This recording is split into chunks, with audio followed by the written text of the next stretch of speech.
Let's talk about Israel and Palestine, okay? So let's get some background information. Modern-day Israel was formed in 1948. May 14th, 1948, that is the day that Israel calls their Day of Independence. That's their Independence Day, May 14th, 1948. 1948, so Israel's only 71 years old. But the Arabs, they didn't see it as a day of independence. They called it the Nakba. And the Nakba was the catastrophe. Israel, they did not get the permission of the people who was living on the land. They didn't get the permission to take their land. So Israel lands on 1 million Palestinians, and then 750,000 of Palestinians are going to run away. So they're landing on, a bunch of Palestinians. They're running a lot of Palestinians out, and that's what happened in 1948. They caused 750,000 people to engage in the Exodus, and then they stole the Palestinians' land. Now, the Palestinians had been living on that land for hundreds of years. In the 1800s, the land of Palestine was inhabited by a multicultural population. There's about 86. In the 1800s, it was 86% Muslim, 10% Christian, and 4% Jewish, all living together in peace. Now, the Bible says, 2,000, 3,000 years ago, that land had, been originally the Jews.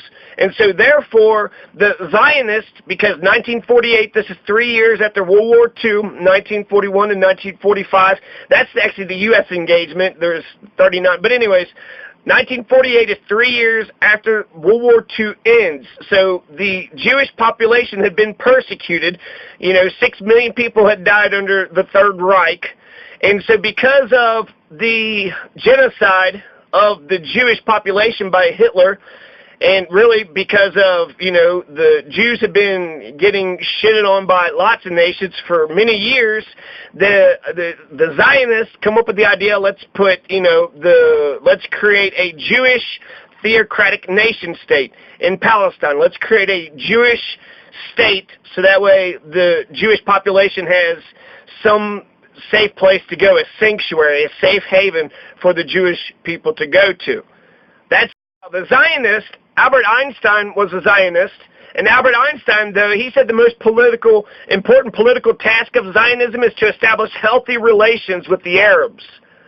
So that's the most important thing that Israel needs to do, is make sure that they are, in concert with their neighbors. But to begin with, in 1948, so a lot of the Zionists back then, there's a lot of documentation about this. Noam Chomsky writes about it. But a lot of the Zionists were even opposed to the Jews going to the United States. They just wanted all the Jewish the Jewish refugees to go to Israel. It was all about Israel. It was all about establishing Israel. You need more bodies, more people. You needed more people to go in there. So actually, 1 million Jewish people were able to be absorbed into Israel pretty quickly. But it needed a war. So they established themselves in 1948, but there was a war there. So it took, 2 years of warfare. 500 Palestinian towns and villages were obliterated by the brand new baby of Israel, the modern day Israel.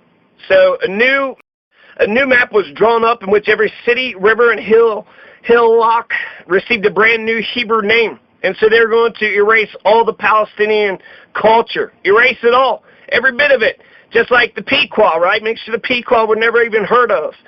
And that's actually what the former Israeli Prime Minister Golda Meir once said, that there's no such thing as Palestinians. Joe Biden said a similar thing. There is no, state called Palestine. So they needed to erase all of the vestiges of Palestinian culture after they obliterated 500 Palestinian towns and villages, caused 750,000 people to leave their homeland.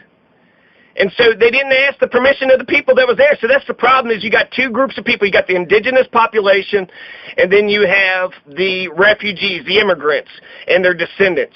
So who owns the land of Israel? Is it the, original natives, or is it the immigrants and the descendants? You have two bodies of people that's fighting over the same piece of land, and it's a very tiny piece of land. It's only as big as a county. So you have, Israel's created in 1948. a sanctuary for the persecuted Jews. So that's why the United States, the United Nations, that's why people had helped that this thing came to fruition. The end of World War II, 3 years later, Israel's created in 1948 through bloodshed. So Zionists will argue that the Bible says that the land is Israel's, right? The Bible, a book written 2,000 to 3,000 years ago. So that means anybody can look at a document that says, that one group of people had owned the land beforehand, so therefore they get to come back and take it over regardless of who's sitting on that land today. Well, that's pretty interesting. I mean, that was 2,000 years ago, but just look at American history. 300 years ago, what happened to the Shawnee and the Pawnee and the Apache and the Shoshone and the Cherokee and the Utes and the Kiowa and the Pequot and the Wampanoag? What happened to all these, 500 nations? So if the Shawnee just, found a document that said, hey, this was my land 300 years ago, then you're going to sit there and tell me that it's okay for them to take whoever's land is sitting on that piece of land? You wouldn't agree with that. In fact, there's such a strong correlation, it just seems like it's just racism. 1947, the United Nations decided to intervene, but instead of adhering to the principle of self-determination of peoples in which the people themselves create their own state and system of government, the United Nations chose to revert to the medieval strategy whereby an outside power divides up other people's land. So under considerable Zionist pressure, the United Nations recommended giving away 55% of Palestine to a Jewish state, despite the fact that the Jewish population at that time represented only 30% of the total population and owned under 7% of the land. So the majority of the people said they give it to the minority. The United Nations give the majority of Palestine to the minority population. And that was the United Nations partition plan. When this happened, when 1948 happens and Israel's created, the Arabs are not happy. So they didn't listen to Albert Einstein. The Palestinian partition, subsequent 1948 war inspired mass protest all across the Arab world, from Libya to Yemen to Iraq to Egypt and Syria. There's also Arab anti-colonial nationalism that deepened the Arab perception of dishonest international. That bullshit, Trump's so-called deal of the century. It's already been rejected. They're not even talking to the Arabs or the Muslims or the Palestinians, Jared Kushner. So this is still today. And it's crucial to understand this as an American, because the reason why Israel gets away with their crimes is because they have cover from the empire, the American empire. And so as an American citizen, these crimes happen because of what our government does. So you have, remember the Alamo. Remember the Alamo was a big cry, and this is what the Arabs are going to say about Palestine. Remember Palestine. Because for Arab nationalists, for the Palestinians, the root of the Arab-Israeli conflict lay in the Nakba period and the removal of the indigenous Palestinian population from their own land. So the Pequot War is very similar. There's a massacre of 700 elderly women and children, the Mystic Massacre. The Pilgrims just killed all these innocent people, and it looks like it's just racism, and they're just going to wipe out all 500 nations of North America, of the natives, which is what they did. The Pequot War is the day, the Pequot War, especially the Mystic Massacre, I'll say that, the Mystic Massacre, the bloodiest battle of the Pequot War, was a day that the Pilgrims had celebrated with the Thanksgiving celebration. So for the Arabs, there, remember the Alamo is remember Palestine. Remember Palestine, 1948. They were there for hundreds of years, but because the Bible said that, the Jewish people were there, then the United Nations gets involved and they take the land away from Palestine. So remember Palestine. Never forget that a theocracy, a nation-state that doesn't believe in the separation of church and state, stole the Palestinian lands. They weren't consulted. They weren't paid. A theocracy fell straight upon their heads, a theocracy of a religion that's different than their own. That would be like if I went and took over your home, and then I offered you, a basement for a fair compromise. I'm sure you would appreciate my generosity if I steal your home, but I let you live in one of the rooms in the basement, right? That's what Israel's doing.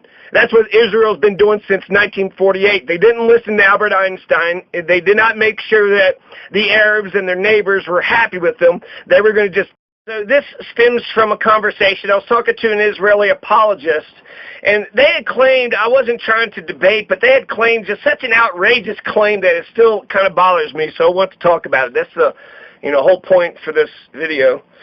They said that Israel never killed anybody. And so that's so outrageous, that's so insane.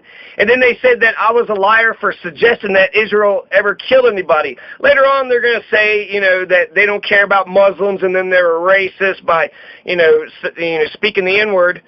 But they seemed shocked and appalled that anybody would ever suggest that Israel ever murdered anybody, ever. Okay, well, their founding, there was murder. There was murder. In 1967, there was wars. But there have been a lot of recent wars. There was 2008, 2009, 2012, 2014, 2019. After a quick Google search, you could easily see the truth. So what you could possibly say is that they were justified, they were defending themselves, but they didn't say that. They said that it didn't happen. They denied that Israel ever kills anybody, and that's akin to denying the Holocaust. I believe the Holocaust happened, and I also believe that the Holocaust happened. I also believe that Israel killed Palestinians. In 2008, 2009, they killed 1,400 Palestinians. In 2012, 160 Palestinians were killed. In 2014, 2,310 were killed, and then 2 Gazans were killed. 2019, 60 were killed. So just recently, just a few months ago, they were killing each other, right, if you just want to try to make it fair and balanced. But I believe it's very one-sided. It's asymmetrical. So you look at all these body counts, 2310, and then meanwhile Israel only had, a few people. So it's just a massacre. It's a turkey shoot. But to say that they never killed ever, really, okay, then 2,300, and then most of those were civilians, and hundreds of them were babies. So they killed thousands of Palestinians, including hundreds of babies, but they never murdered anybody. Please, tell me another one. I'll give you some details to these atrocities. So the 2008-2009 statistic came from the Gaza war. They had a Gaza war. That's when 1,400 Palestinians were killed. 10 soldiers of Israel's were killed and 3 civilians. 13 dead versus one side, 13 people died. On the other side, 1,400 people died. That's not even a war. That's just a genocide. That's just a purge. That's just a asymmetrical, one-sided turkey shoot. So the 1,417 Palestinians were killed, which includes 926 civilians. This Gaza war was, Israel's operation was Operation Cast Lead. It's also known as the Gaza Massacre and also known as the Battle of Al-Furqan by Hamas. It's a 3-week armed conflict between Palestinians and the Gaza Strip and Israel that began on December 27th, 2008, ended January 21st, 2009, in a unilateral ceasefire and withdrawal, which means Israel just kept on shooting at their turkey shoot until they, got tired of it and then went home. It lasted for 3 weeks. The conflict resulted in between 1,166 and 1,417 Palestinian deaths and 13 Israeli deaths, 4 from friendly fire.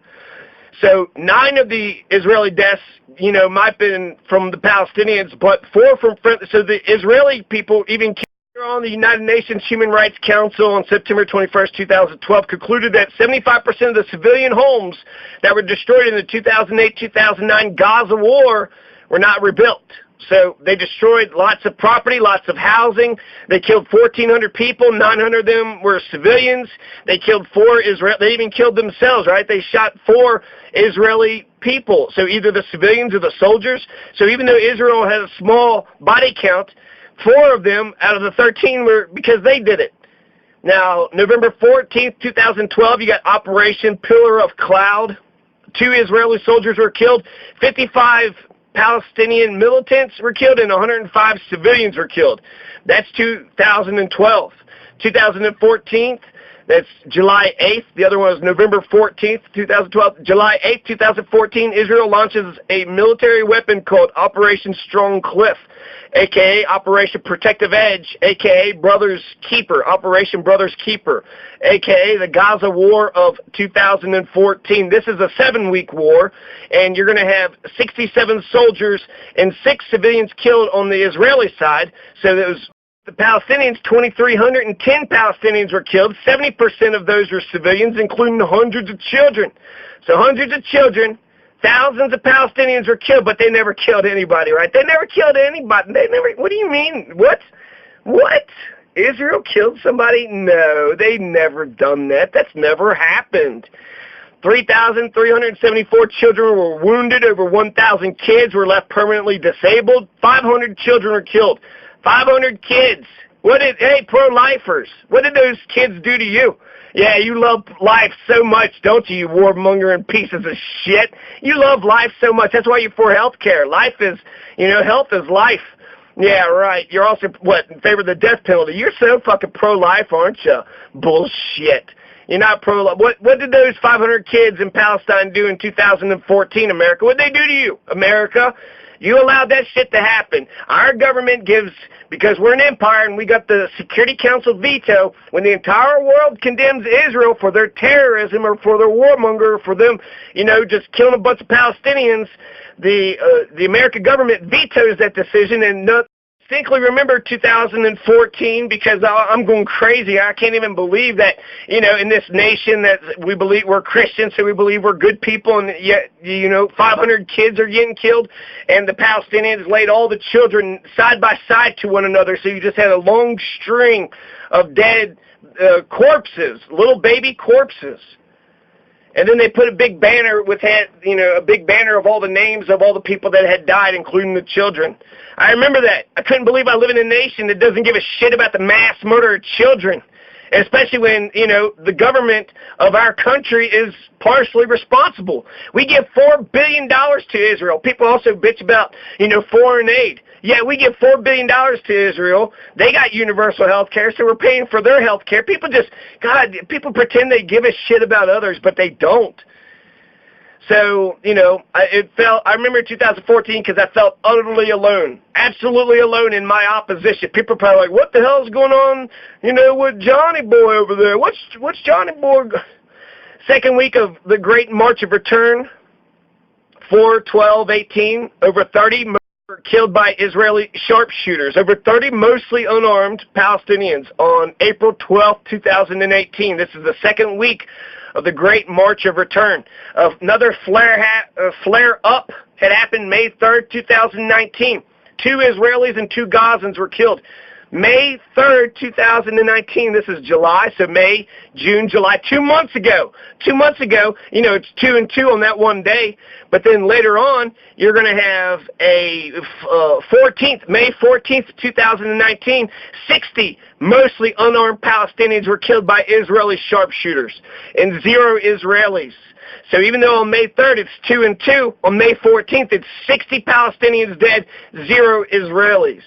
And for what? Because they were doing this protest. They've been doing this Great March of Return. They keep doing this, marches every Friday, and it's pissing Israel off. And then you had different people, the presidential candidates had something to say. So Bernie Sanders, when there were 60 Palestinians that were killed on May 14th, 2019, just 2 months ago, Bernie Sanders, 2008, 2009, Israel killed 1,400 Palestinians, mostly civilians, lots of children. 2012, they killed 160 Palestinians. Israel in 2014 killed 2,310 Palestinians, mostly civilians and hundreds of kids, 500 children. And in 2019, 2 Gazans were killed on May 4th, and then May 14th. Let's see here. May 3rd, 2 Gazans and 2 Israelis were killed. Then May 14th, 60 mostly unarmed Palestinians were killed by Israeli sharpshooters. John Hickenlooper, after the first flare-up, May 3rd, he had said that the random rocket fire by Hamas into Israel must stop. My heart goes out to the families of the Israelis killed and those wounded in these grievous attacks. I call on all parties to show restraint and de-escalate this situation immediately. So John Hickenlooper is very much a Republican. He hates socialism. He's all about fracking. So he hates socialism, loves fracking, and he's on the side of Israel, right? 2 Israelis, 2 Gazans, and he's just talking about, the one side. He's not talking about the other side. So one side could kill what John Hickenlooper said with what Mayor Pete and Bernie Sanders said. Mayor Pete said this: 4 days after the 60 mostly unarmed Palestinians were killed by Israeli sharpshooters. Mayor Pete seems to be a slam dunk for Israel. He's saying, seeing the way that a country could be, on the one hand, very intentional, very serious, and very effective when it comes to security, and on the other hand, not allowing concerns about security to dominate your consciousness. I think it's a very important lesson that hopefully Americans can look to when we think about how to navigate a world that unfortunately has become smaller and more dangerous for all of us. Also, Mayor Pete had nothing but accolades to give to Israel. Oh, you killed 60 mostly unarmed Palestinians? Well, hell, that's an example we all could live by. That's what Mayor Pete is saying. Bernie Sanders, on the other hand, who has a, very specific, he believes in the two-state solution, but he's very nuanced and he's very articulate when it comes to the Palestinian-Israeli question. He's also Jewish, so he could be the first Jewish president, which would give him, probably a step up most of the other candidates for being able to solve this crisis. So Bernie Sanders says, instead of applauding Israel for its actions, Israel should be condemned. Israel has a right to security, but shooting unarmed protesters is not what it is about. Over 50 killed in Gaza today and 2,000 wounded, on top of the 41 killed and more than 9,000 wounded over the past weeks. So he just, didn't just see the one day of, this massive killing, 60 mostly unarmed Palestinians. He said 50, but then he also pointed out that, they've been killing Palestinians over the few weeks. So 41 had already been killed, so that's almost 100 Palestinians that were killed. 2,000 were killed or wounded in the one day, and then 9,000 were wounded over the past few weeks. That's a staggering toll. Hamas violence does not justify Israel firing on unarmed protesters. That's Bernie Sanders. Hamas violence does not justify Israel firing on unarmed protesters. That's absolutely right. And that takes so much courage. But he's absolutely right. He's absolutely right. Israel's never killed anybody, huh? Never killed anybody. No, they are killing people, and they need to stop, and it's bullshit. And they're doing it in our name, too, and we're financing them. And since we got, the power of the purse, you would already pointed out the 100 Palestinians that were killed just 2 months ago. So Israel's never killed anybody, right? Except for 2 months ago when they killed 100 Palestinians and injured thousands more. Over the last 2 years, March 30th, 2018 is when the weekly unarmed demonstrations began. Every Friday is the Great March to Return. So can they peacefully demonstrate? We have the First Amendment here, so you're allowed to peacefully assemble. And after they've been doing that, a year afterwards, right, March 30th, 2018, they've been marching.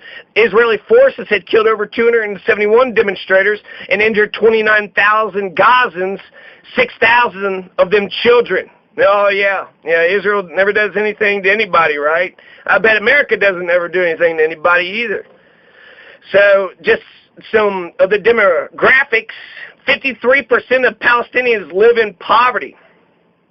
53% are in poverty, including 400,000 children. The unemployment in Gaza is 44%. So 44% is the unemployment. 53% is poverty. That's way worse. Employment levels during the Great Depression, 1930s in America, was 25%. So that's the unemployment level when we said it was a Great Depression, when 25% of the people that wanted work couldn't find work. 44% is the unemployment level for Palestine right now. So they're in a great mass. Not only are they on a military repression, they got the occupation to deal with, they got the blockade, so nobody can send them any food. But they have a Great Depression going on too. Lots of poverty, lots of, people that want to work, but there's just no jobs. And I just want to mention this here. In the 1967 Six-Day War, Israel actually attacked the United States. They attacked a U.S. Navy ship, the USS Liberty, which killed and injured over 200 American servicemen. The Gulf of Tonkin resolution by LBJ was when he said, oh, they fired on a ship over there in Vietnam, so we need to escalate the war in Vietnam. That shooting never took place, but that's all it took. If some country bombs our USS, Liberty, bombs a Navy ship, that's a pretense for war. But what happened? Oh, we didn't go to war with Israel. So Israel blows up the USS Liberty, kills 200 Americans. And what was the American response? LBJ's president, he recalled rescue flights, and he said he didn't want to embarrass an ally. So he said, okay, we're not sending any more rescue flights out there. So that was our response. So with Vietnam, he makes up shit and escalates it, but when an actual attack takes place, we don't go after Israel. If Israel attacks us, we got to defend ourselves. So the Americans that defend Israel, what would you do if Israel, attacked one of our ships today? You would just shrug your shoulders, pretend that they hadn't been killing, Palestinians. And so this is amazing. This is incredible. Now, this was found to be an act of war against the United States. In 2004, there was a high-level commission chaired by Admiral Thomas Moorer, who's a former chairman of the Joint Chiefs of Staff. But he said that this attack was an act of war against the United States. So they knew that it was an American ship. They shot the American ship. It wasn't a mistake. It wasn't an accident. And many analysts, historical analysts, believe that the fact that there was no consequences whatsoever for this, that's the lesson for Israel. Well, the lesson for Israel is not only can they attack the United States, and the U.S. isn't going to do shit, right? They're allies, and he doesn't want to embarrass an ally, which means what? He doesn't want to invade or attack them, or what? What's he saying there? So we're friends. If an ally accidentally blows up 200 Americans, we just shrug our shoulders and then just go on with our lives. So the historical analyst said about the sinking of the USS Liberty by Israel, that since there were no consequences for this attack, Israeli leaders conclude that they could commit any act of aggression without U.S. complaint. They could kill Americans without the Americans saying anything. The American government's not going to defend the American people. Israel is more important than the American government when LBJ allowed that to happen. And since they can attack Americans, and we're not going to do anything about it, well, they can attack anybody and everybody, right? So that just gives them carte blanche to do whatever the hell they want to do. Now, what can be done? Okay, so what's the current situation? Israel's taken over all this land. It's a military occupation. They've surrounded, there's two little pieces, the Gaza Strip and the West Bank. So the Palestinians all live on these two tiny little strips. So Israel has taken over the entire area of Palestine and Israel by military force. And there's a big wall there, and so they basically let Palestinians kind of, run around in the West Bank and Gaza. They can go in there whenever they want to, but they only the Palestinians have to show, this card and that card. So it's an open-air prison. It's an open-air prison. It's like a concentration camp because the blockade, you can't send any humanitarian aid. We tried to do the Freedom Flotilla with Cynthia McKinney. So we try to give them food, and then they say, oh, you had weapons. No, there was no weapons whatsoever. It was just food. So when we give humanitarian aid to Venezuela, that's a pretense for war. Oh, you're not letting food go into your people? And so, when America does it, it's a Trojan horse. I mean, clearly, we care about giving food to the Venezuelan people? I mean, Donald Trump cut food stamps. He don't give a shit about food for the American people, let alone food for the Venezuelan people. And then when food was being sent to Gaza and the West Bank, the Israeli troops, they jumped down from the helicopter, they arrested everybody and put everybody in jail. So they're not allowing any food to go into Gaza. They count every single calorie, every piece of food. They count every bit of it. They don't want to give them too much water, too much energy, so they count every single calorie, so that way they don't get too much food. This is a military occupation. This is the illegal settlements, the way they treat the Palestinian kids and the prisoners, the way they treat all Palestine. It's insane the way they've been treating them like shit since 1948. And it's actually incredible that the Palestinians have hung on this long. I think because they got powerful allies, the 1.8 billion Muslim world, right? They're all paying attention. They're watching. A genocide of Palestine will probably put us into a World War III. And Israel's got nukes, so to think that, all this could turn into a nuclear catastrophe, we've been on the brink of nuclear war with the shit that Palestine, or with Israel, has been doing. Netanyahu, he's not even, he's not even pretending that there's a two-state solution. He wants to annex the West Bank. He wants to take over all Palestine and just create one Jewish state, one Israel, one Jewish nation. So there's the two possible solutions to this. The current situation, two situations, there's two ways that it seems to me that this thing can really shake out. And I guess there's maybe 4 ways or 5 ways, okay? The Israelis could take it all over and it's just one big Jewish nation. The Palestinians could take over, so it's just one big Muslim nation. Or you could have integration, right? The Jewish nation could say, you know what, let's get along with everybody, believe in the separation of church and state like Americans, like we do. We, tolerate, as, you have a freedom to religion, so you can be whatever religion that you want to be. But in a Jewish nation, you probably feel obligated to be Jewish. And they'll probably protect the Jewish people, and then everybody else is second-class citizens. And so there's 2 solutions to this. Either we can get integration, because having Israel, control all the land, including Palestine, and keeping Palestine in, these tiny little spots, they're slowly killing them. They're slowly killing them, and that's it. We can't do it like that. So we have to do something different. So either we integrate or we get a 2-state solution. Palestine gets their own country, Israel gets their own country, and they live side by side. Or we can integrate, right? So those are 4 options. So Mike Gravel is actually for a 1-state solution, not a Jewish, not a Muslim nation, but a secular nation like the United States. Create a democratic secular nation, one country where the Jewish and the Muslim people all live side by side in one country. And Bernie Sanders is for a 2-state solution. So are the Republicans. George W. Bush is for a 2-state solution. So is Obama. And Donald Trump has been for a 2-state solution, but recently Pompeo wouldn't recommit to the Trump continuity of the U.S. policy of a 2-state solution to go forward. So regardless, the 2-state solution has been the U.S. government's solution to Israel for quite some time. But the more that Israel keeps on taking more land, the settlements keep on, encroaching. He's saying he wants to annex the West Bank. So he has no intention of doing a 2-state solution whatsoever. Netanyahu is not for a 2-state solution. So if he's not for a 2-state solution, then he needs a secular democratic government. But he's not going to give up the Jewish, the theocracy. So what are we supposed to do, right? I believe integration into a secular democratic republic, have a separate church and state, that would work. Israel's survival as a Jewish democracy rests on the eventual establishment of a Palestinian state. So if Israel wants to maintain being a Jewish nation, then they're going to have to allow the Palestinians to have their own state.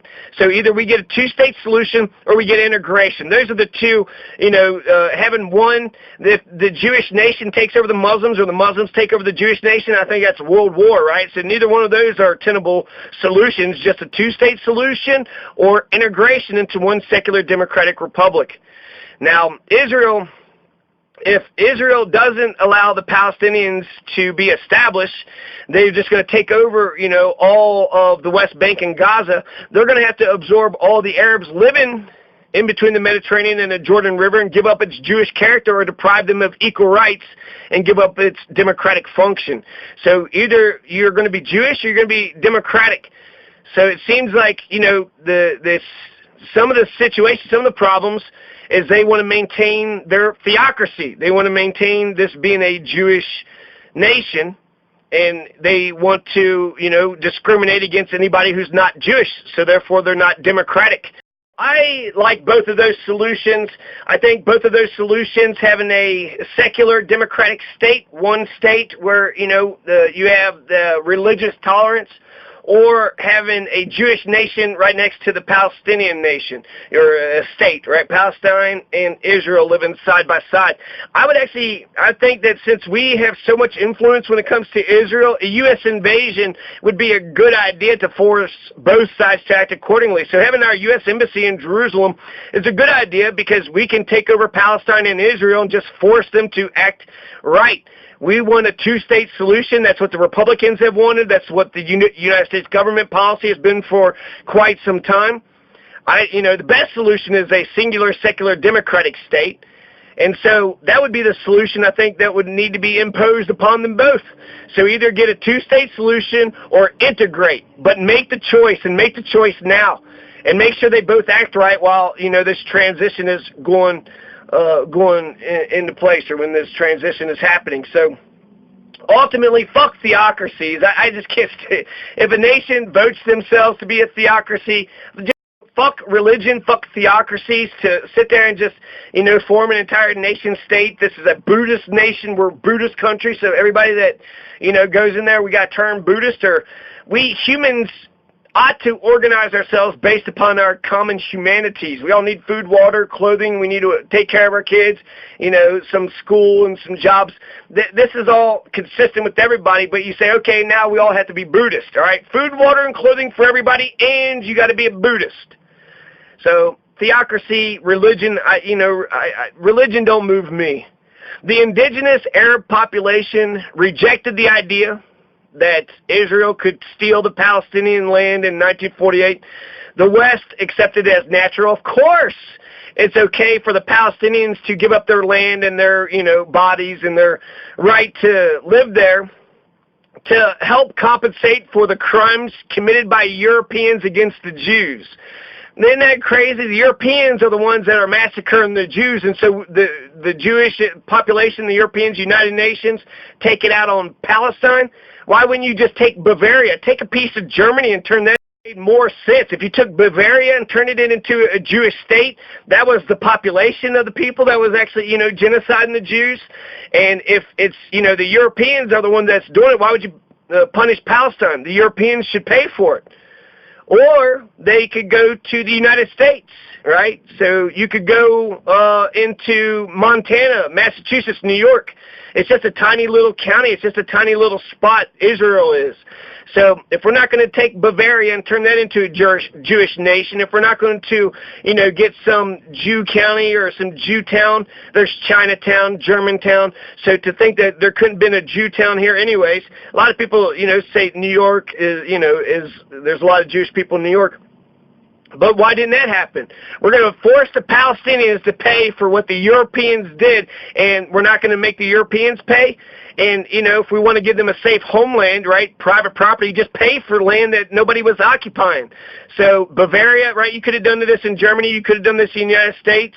There's room in Russia. There's like 100 people in Montana. So we could have done this a different way. But for some reason, the Zionists said, just Israel. We want Israel, and that's the I'm going to end it off with some Noam Chomsky, who is a member of the Jewish culture, the Jewish faith. The last episode of Rick and Morty, they had passed it's obvious if you think about it, accord to solve the Palestinian-Israeli conflict, and it is obvious if you just think about it for a minute.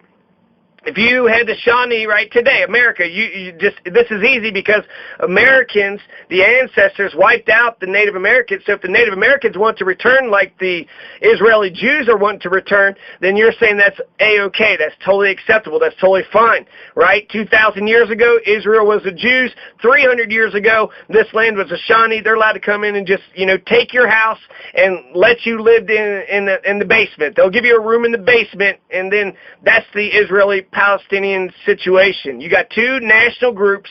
Both of them claim the right of self-determination in what used to be Palestine, which is roughly the area now occupied by Israel minus the Golan Heights, which was a part of Syria. But now, I guess Syria doesn't have the Golan Heights. The Golan Heights is Israel's now, right? So you got two national groups. You have one body of land.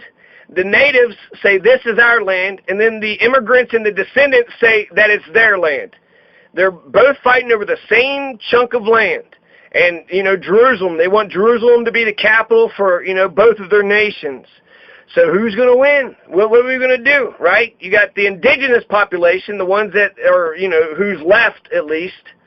So you have the Palestinians, and then you have the Jewish settlers who originally came from Europe, and then later other parts of the Middle East and other places. So that's it. That's the situation. You got indigenous population, and you got the immigrants and the descendants all fighting for the same, plot of ground. They both say they have a right to determine themselves. They're both correct. So at this point, all you have to do is make a decision. Are we racist or are we not? If we're not racist, then the Palestinians have the same rights of self-determination as the settlers who replaced them later on do. In fact, they probably would have more rights because that was their land to begin with. And they were living on the land for hundreds of years. So you're going to pretend that their history, couldn't they come back and just say, hey, 100 years ago this was our land?